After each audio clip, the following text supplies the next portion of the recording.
la syarikalah wa asyhadu anna Muhammadan abduhu wa rasuluhu alladzi la nabiyya ba'dah. Baiklah ibu-ibu sholihah yang dirahmati Allah Subhanahu wa taala, alhamdulillah di kesempatan yang mulia ini mudah-mudahan ya kita bersama-sama meningkatkan ketakwaan kepada Allah Subhanahu wa taala dengan sebenar-benarnya takwa haqqa tuqatih, bahwa kita itu di dunia ya Allah memberikan kepada kita 3 unsur utama ya dalam agama, yaitu 3 unsur itu ibadah, ada muamalah, ada akhlak ya, bahwa tidak mungkin kita hanya ibadah saja gitu ya tanpa seimbang dengan muamalah. Nah jadi ketiganya harus seimbang. Nah jadi ketiga hal ini, ibadah, muamalah dan akhlak, ini adalah pondasi yang kokoh ya. Bagaimana kita yang bercita-cita atau sedang berikhtiar untuk menjadi seseorang yang bertakwa, tentu saja hari ini kita akan membahas ya bagaimana menyeimbangkan antara ibadah dan muamalah kita, bahwa dengan ibadah. Nah di sini sudah ada itu ya dari Ustadz. Saya akan share screen terlebih dahulu. Sudah terlihat ya Bun? Sudah ya? Sudah Bun. Ya baik. Nah jadi kita harus menyeimbangkan antara ibadah dan muamalah, bahwa dengan ibadah ya, ibadah itu adalah wujud ketundukan kita kepada Allah Subhanahu wa taala, bahwa ibadah yang dimaksud bukan hanya ritual fisik ya, tetapi bagaimana hati kita yang berserah diri kepada Allah, bahwa dengan beribadah itu adalah simbol ya, simbol pengakuan bahwa kita itu hanya hamba yang lemah di hadapan Allah. Kita adalah hamba yang betul-betul ya membutuhkan Allah yang maha perkasa, bahwa dalam surah Az-Zariyat kita diingatkan, a'udzubillahi minasyaitonirrajim, wa ma khalaqtul jinna wal insa illa liya'budun, dan tidaklah aku ciptakan jin dan manusia kecuali hanya untuk beribadah kepadaku. Jadi dalam Islam kita harus menyeimbangkan ya, ibadah itu ada 2 ya, ada ibadah mahdhah, yang kalau ibadah mahdhah tentu saja seperti syariat yang kita lakukan ya, sholat, saum, zakat, haji, pokoknya ibadah-ibadah yang kita lakukan sesuai dengan petunjuk Allah dan Rasulullah SAW. Nah kemudian tentu saja selain ibadah mahdhah ada ghair mahdhah ya. Kalau yang ghair mahdhah itu pokoknya berbagai aktivitas yang kita lakukan dengan niat mendekatkan diri kepada Allah, misalnya seperti bekerja, itu juga ibadah ya. Ibadah kalau kita niatkan untuk meraih ridha Allah, menuntut ilmu misalnya, membantu orang lain. Jadi intinya bahwa hidup kita itu tidak hanya diisi dengan ibadah kepada Allah secara langsung, ada aspek yang sangat penting ya dalam kehidupan kita, yaitu muamalah, bagaimana interaksi sosial kita dengan sesama manusia ya, bahwa Islam memberikan petunjuk yang sangat jelas ya, bagaimana selain ibadah kepada Allah, bagaimana ketika kita berinteraksi misalnya dalam hal jual beli, pernikahan, hal-hal yang sifatnya politik, ekonomi. Nah jadi dalam muamalah, kalau muamalah itu kan al aslu fil muamalati al ibahah ya, hukum asal dalam muamalah itu adalah boleh, illa madalla dalil, kecuali ada dalil yang melarangnya, bahwa Islam itu tidak memberatkan umatnya dalam urusan duniawi, pokoknya memberikan kebebasan. Bagaimana misalnya praktik jual beli itu ya, Rasulullah menekankan pentingnya jujur, jauhi penipuan gitu ya. Man ghasya falaysa minna, barang siapa yang menipu maka bukan golongan kami, kata Rasulullah. Kemudian selain ibadah, muamalah juga akhlak tentunya ya. Akhlak itu adalah cerminan ya dari keimanan seseorang. Rasulullah dalam kehadirannya itu adalah untuk memperbaiki akhlak manusia ya. Innama bu'itsu liutammima makarimal akhlak. Sesungguhnya aku diutus untuk menyempurnakan akhlak manusia. Nah, jadi kita harus menyeimbangkan antara ibadah, muamalah dan akhlak dalam kehidupan kita, yang ketiganya tidak bisa dipisahkan ya. Bahwa akhlak itu bagaimana ketika berinteraksi dengan manusia itu ada di dalamnya ada kesabaran, ada empati, tanggung jawab ya, yang harus tertanam dalam diri kita. Nah, langsung saja ya kita pada slide yang sudah ada, bahwa intinya kita sebagai seorang muslim, nah ini khususnya ya untuk para pekerja atau para pengusaha tadi ya, harus seimbang antara ibadah dan muamalahnya ya. Jangan sampai berat sebelah, misalnya fokus pada salah satunya, misalnya fokus pada ibadah saja gitu ya, tanpa bermuamalah dengan baik, atau misalnya fokus bisnis gitu ya, mengejar harta, fokus bisnis, fokus dagang gitu ya, tetapi melalaikan ibadah-ibadah yang wajib misalnya, sehingga sholat, zakat, haji dan lainnya itu terbengkalai. Misalnya uang banyak tetapi belum berangkat haji misalnya karena takut rugi misalnya, atau dengan berlimpahnya uang zakat tidak dikeluarkan, atau sampai meninggalkan sholat. Nah, di sini akan dibahas ya, bahwa Allah sudah mengingatkan kita sebagai manusia ya, yang jangan sampai kegiatan bisnis untuk mencari harta itu membuat kita lalai ya dalam beribadah, lalai dari mengingat zikrullah, sebagaimana dalam surah Al-Munafiqun. A'udzubillahi minasyaitonirrajim. Ya ayyuhalladzina amanu, wahai orang-orang yang beriman, la tulhikum, jangan membuat lalai ya untuk kalian. Jadi la tulhikum, jangan membuat atau melalaikan kalian.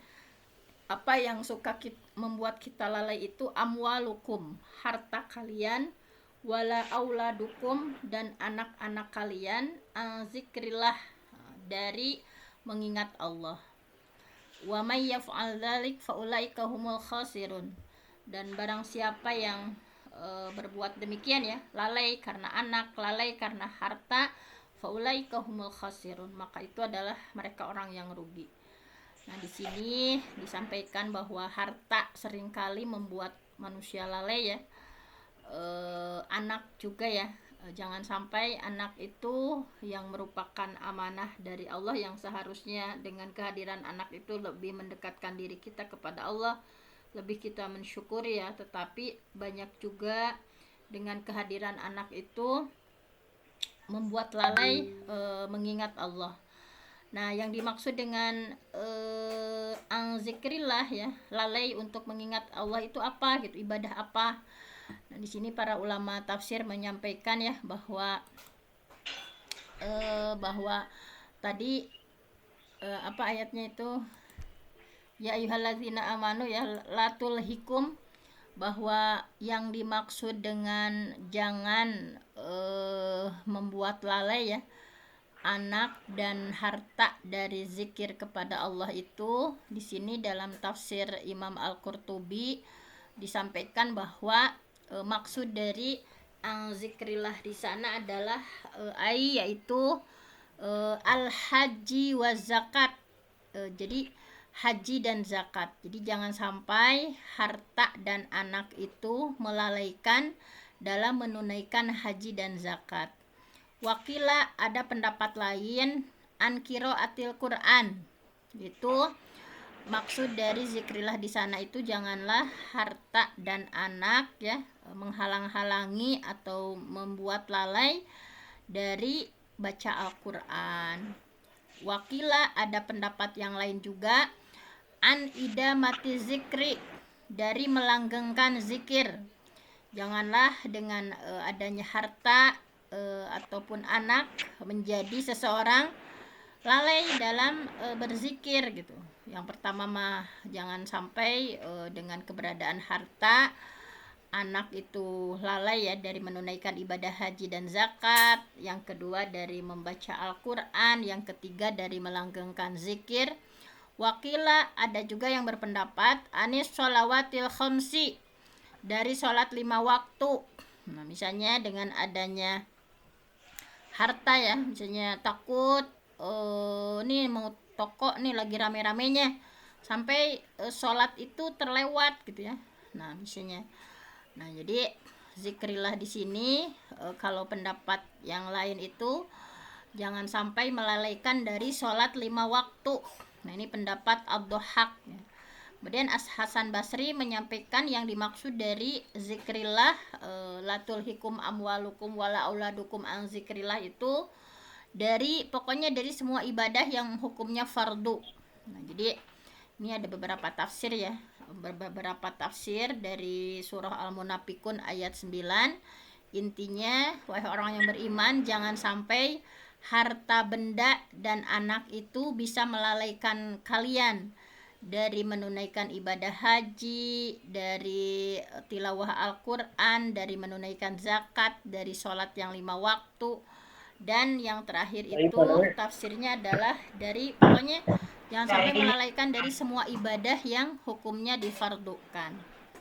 Nah, kemudian selain dari surah Al-Munafikun juga ada ayat lain ya yang menyuruh kita untuk meninggalkan kegiatan jual beli ketika azan berkumandang. Nah, ini ya bagi kalau di itu ya ditutup gitu ya di sebagian muslim ya. Kalau di kita makan ada azan juga ya, biasa saja misalnya ada di surah Al-Jumu'ah kita diingatkan sama Allah bahwa kita disuruh untuk berhenti ya, meninggalkan dulu jual beli ketika adzan sudah dikumandangkan, maksudnya adzan Jumat ya, sholat Jumat. Nah, jadi dalam surah Al-Jumu'ah, a'udzubillahi minasyaitonirrajim, ya ayyuhallazina amanu, wahai orang beriman, idza nudiya lis-shalah, apabila diseru, dipanggil untuk melaksanakan sholat, miyaumil jumu'ah, dari hari Jumat, fas'au ila zikrillah,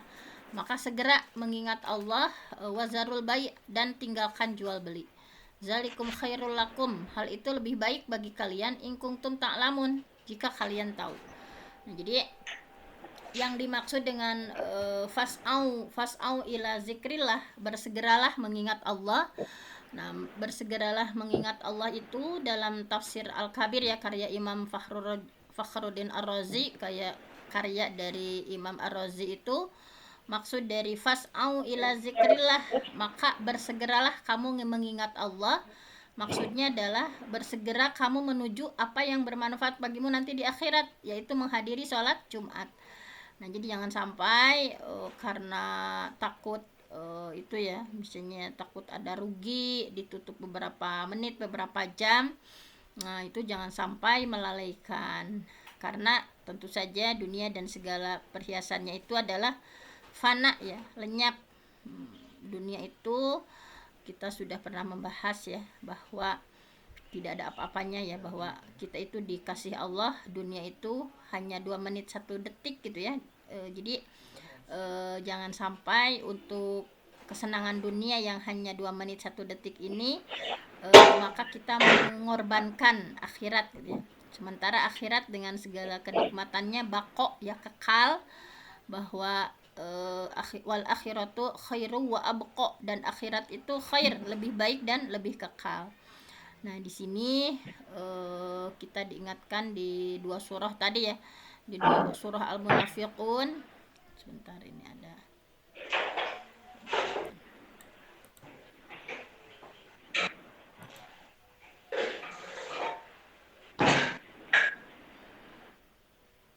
nih, saya mute ya, itu suara-suaranya ke sini.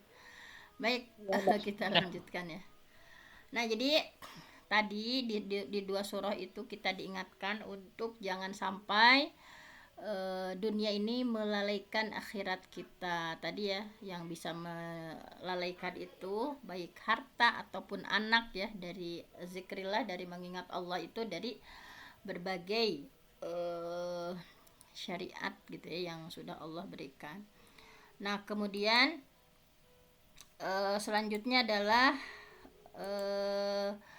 disimpulkan dulu dari 2 ayat tadi bahwa jangan sampai berat sebelah kita misalnya hanya mementingkan muamalah bisnis misalnya, kemudian mencari harta tetapi lalai dalam ibadah, sampai dengan berbisnis itu sampai lalai sholat ya, sampai tadi misalnya sholat Jumat tidak keburu, misalnya berzakat, berhaji gitu ya, karena sayang misalnya ya bisnisnya takut tidak berkembang misalnya ketika ibadah haji dulu. Nah, jangan sampai melalaikan. Jadi harus seimbang antara ibadah dan muamalah. Nah, kemudian tadi diingatkan lagi di sini jangan hanya fokus muamalah tetapi lalai dalam ibadah. Nah, jadi tadi disampaikan bahwa janganlah seorang muslim itu hanya fokus muamalah ya, mencari harta benda tetapi lalai dalam aspek ibadah, misalnya sampai meninggalkan sholat, sampai menunda-nunda haji, sampai saum itu tidak dilaksanakan gitu ya. Nah, karena ketika seorang muslim lalai dalam ibadah, khususnya ibadah yang terkait, kalau yang bisnis tentu saja mungkin di sini yang paling dekatnya ya dengan harta benda, misalnya tidak menunaikan zakat mal gitu ya. Nanti itu Rasulullah sudah mewanti-wanti gitu ya, bagaimana akibat orang yang lalai dalam menjalankan kewajiban misalnya mengeluarkan zakat mal. Nah, di sini ada sebuah hadis ya yang menjadi renungan untuk kita. Hadis dari Abi Hurairah, Abi Hurairah, hadis dari Abu Hurairah radhiyallahu an, semoga Allah meridainya. Qala Rasulullah SAW, bahwa Rasulullah SAW bersabda, man atahullah, barang siapa yang diberi harta oleh Allah, man atahullah malan, barang siapa yang diberikan harta oleh Allah, falam yuaddi zakatahu, kemudian dia tidak membayar zakatnya. Nah, ini bagi yang bakhil ya, barang siapa yang Allah sudah kasih harta falam yuaddi zakatahu, kemudian dia tidak membayarkan zakatnya, musila, maka hartanya itu akan diwujudkan lahu baginya yaumal kiamah, pada hari kiamat, syaja'an, itu dalam bentuk ular ya. Jadi apa yang dibakhilkan manusia di dunia itu sama Allah nanti di hari kiamat, syuja'an aqra lahu zabibatani. Nah, jadi akan diwujudkan oleh Allah dalam bentuk ular ya, ular botak yang memiliki 2 taring ya, zabibatani yutawwikuhu, yang Allah kalungkan ya, yaumal qiyamah, di hari kiamat. Jadi harta yang dibakhilkan, harta yang tidak dikeluarkan zakatnya gitu ya, misalnya zakat malnya, atau harta yang tidak ya pokoknya yang dibakhilkan tadi, udah Allah kasih harta tetapi tidak dikeluarkan zakatnya, maka nanti itu di akhirat akan berbentuk syuja'an aqra lahu zabibatani, yaitu bentuk ular yang botak yang mempunyai 2 taring, yang dengan taringnya itu bisa ya di 2 sudut mulutnya. Nah, jadi si ular itu nanti yutawikuhu ya, summa ya'khudhu bilih zimataihi. Jadi si ular itu nanti melilit ya di hari kiamat, kemudian nauzubillah ya, sambil menggigit dengan 2 rahang mulutnya ya, bisyidqaihi. Jadi si ular itu melilit kemudian menggigit dengan 2 rahang mulutnya, kemudian sambil si ular itu berkata ya, ana maluka, aku itu adalah hartamu ya, ana kanzuka, aku itu adalah simpananmu. Summa talan Nabi, kemudian Nabi membacakan firman Allah ya di surah Ali Imran ayat 180, wala yahsabanna allazina, nah jangan wala yahsabanna allazina yabkhaluna bima atahumullah min fadli wa khair lahum bal huwa syarrul lahum sayutawwaquna. Nah, Allah akan mengalungkan ya ma bakhilu, apa yang dia bakhilkan, bihi dengannya yaumal qiyamah, di hari kiamat. Nah, ini adalah hadis sahih ya dari Imam Bukhari. Jangan sampai kita bakhil, apapun yang sudah Allah karuniakan kepada kita berupa harta ya, dikeluarkan zakatnya gitu ya, zakat malnya dikeluarkan misalnya berapapun ya. Tentu saja kalau zakat mal ada hitungannya ya, ada nisabnya. Nah, nanti kalau tidak dikeluarkan zakatnya, akan berbentuk ular ya, yang siap-siap akan melilit dan menggigit kita gitu ya, dan menyampaikan si ular itu bahwa nih yang kita di dunia itu di apa, di awet-awet gitu ya, tidak mau dikeluarkan zakatnya. Ana maluk, aku ini hartamu. Ana kanzuk, aku ini adalah simpananmu gitu ya. Nah, ini akan menjadi bumerang untuk kita di nauzubillah ya, untuk seseorang yang tidak mau mengeluarkan zakatnya nanti di hari kiamat. Nah, kemudian dalam hadis lain ya yang masih semakna dengan hadis tadi, jadi ingat-ingat kalau kita tidak mau mengeluarkan infak, sedekah, atau apalagi ya zakat yang diwajibkan, bahwa harta yang disimpan seperti itu nantinya akan menjadi bumerang ya untuk pemiliknya. Nah, kemudian hadis yang semakna dengan hadis tadi sama ya, hadis dari Abi Hurairah. An Abi Hurairah radhiyallahu an, hadis diterima dari sahabat Abi Hurairah, semoga Allah meridhoinya.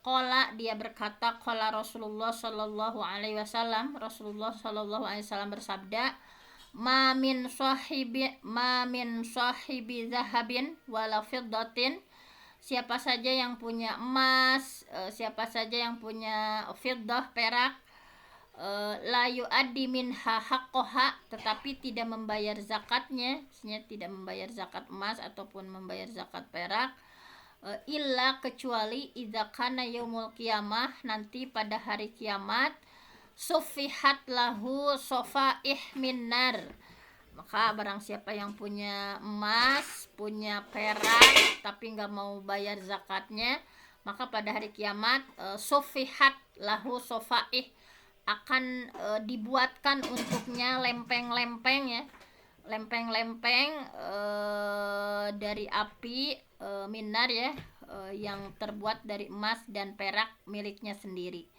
Jadi yang lempeng-lempeng dari api itu terbuat ya, kayak sekarang mah dibentuk kayak setrika gitu, lempeng-lempeng dari api yang terbuat dari emas dan perak miliknya. Nah, kemudian si lempeng-lempeng tadi itu dipanaskan dalam neraka jahanam ya. Nah, jadi si lempeng-lempeng tadi fa'uhmiya 'alaiha fi nari jahannam fayakunu biha janbuhu. Nah, kemudian disetrikalah lambungnya ya, kemudian jabinuhu, kemudian dahinya, zohruhu, punggungnya. Jadi emas perak yang dipunya di dunia tetapi tidak mau dikeluarkan zakatnya, nanti akan dibuatkan lempeng-lempeng yang dipanaskan ya, kayak setrika. Kemudian disetrikalah dari emas dan perak yang dipunya oleh seseorang itu, disetrika apanya tuh, janbuhu, lambungnya disetrika, jabinuhu, dahinya disetrika, wadohruhu, dan punggungnya disetrika.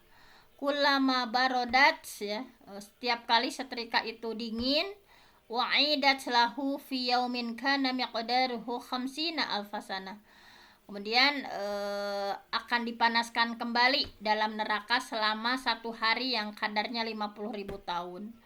Jadi sudah dingin, si setrikanya dipanaskan lagi gitu ya, yang panasnya sangat menyala gitu ya, yang dipanaskannya itu kana miqdaru khamsina alfasana, dipanaskan lagi selama 50.000 tahun, hatta yuqadda bainal ibad ya, sampai perkara diputuskan, fayaro sabilahu imma ilal jannah wa imma ilan nar.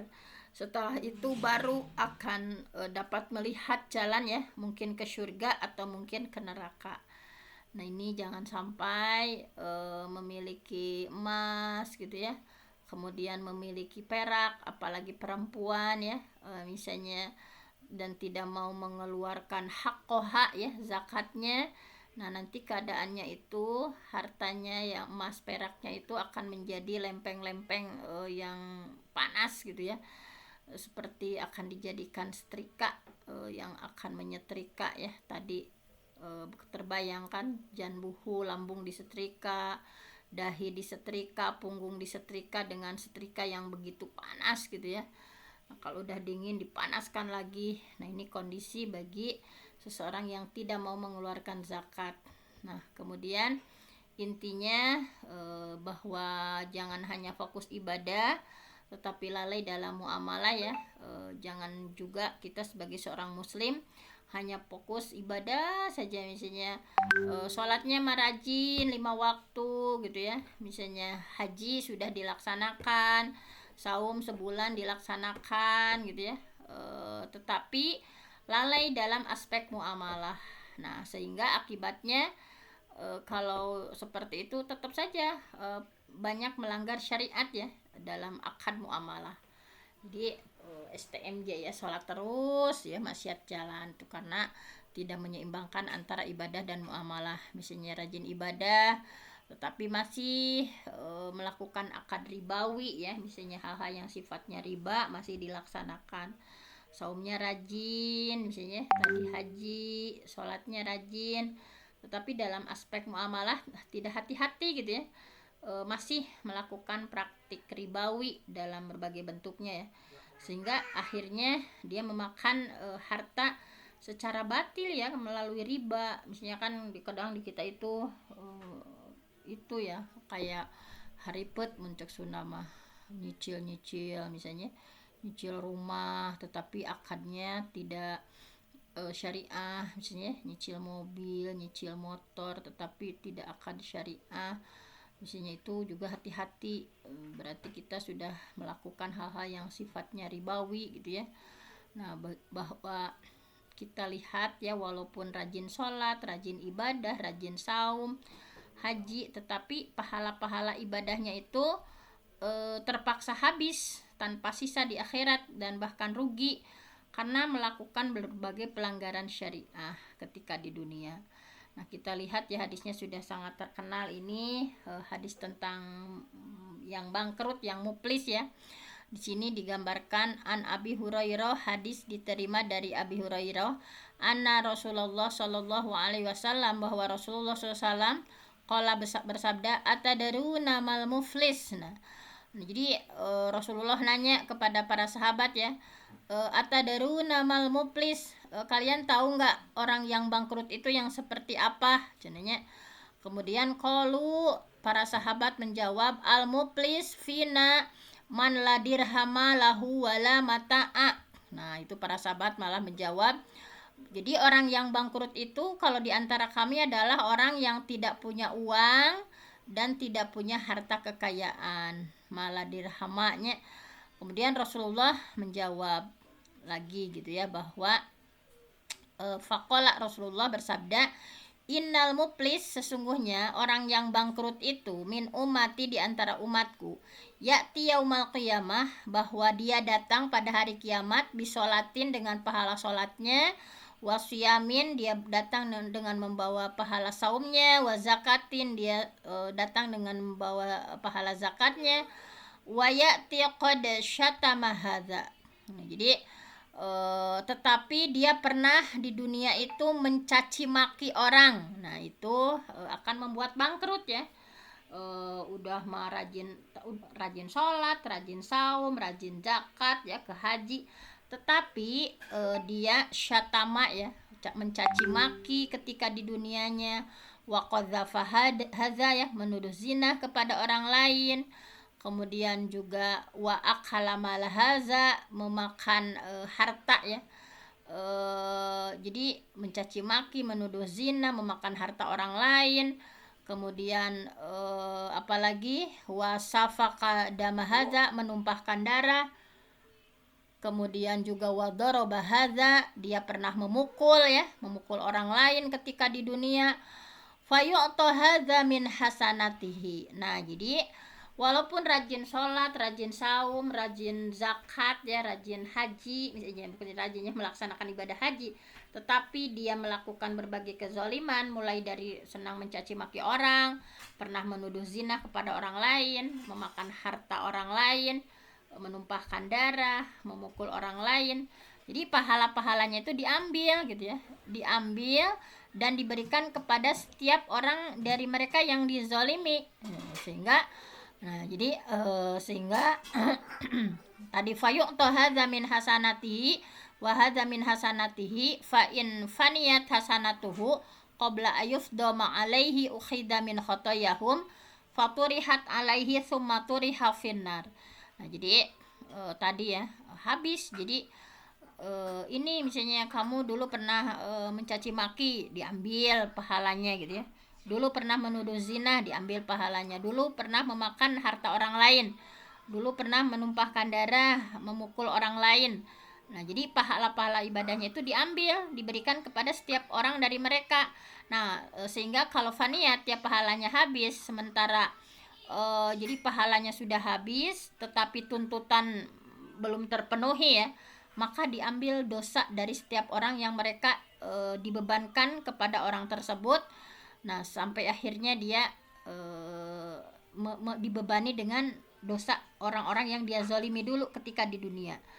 Nah, ini adalah auzubillah ya, jangan sampai menjadi orang yang muplis, orang yang bangkrut, rajin sholat, rajin saum, tetapi banyak melakukan kezaliman sehingga amal soleh yang kita lakukan itu tidak sebanding dengan kezaliman yang dilakukan gitu. Nauzubillah. Nah, jangan sampai seperti itu.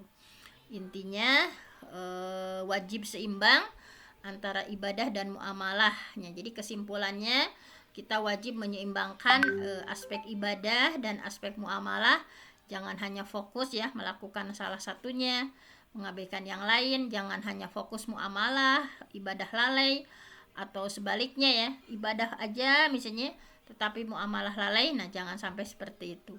Nah, jadi untuk dapat menyeimbangkan aspek ibadah dan muamalah itu kita wajib punya ilmunya ya dari kedua-dua aspek tersebut. Nah, supaya kita dapat melakukan amal secara benar dalam aspek muamalah. Nah, kita harus mempelajari ya fikih muamalah, misalnya bagaimana hukum jual beli itu seperti apa, hukum syirkah itu seperti apa, hutang piutang itu seperti apa, hukum ijarah seperti apa.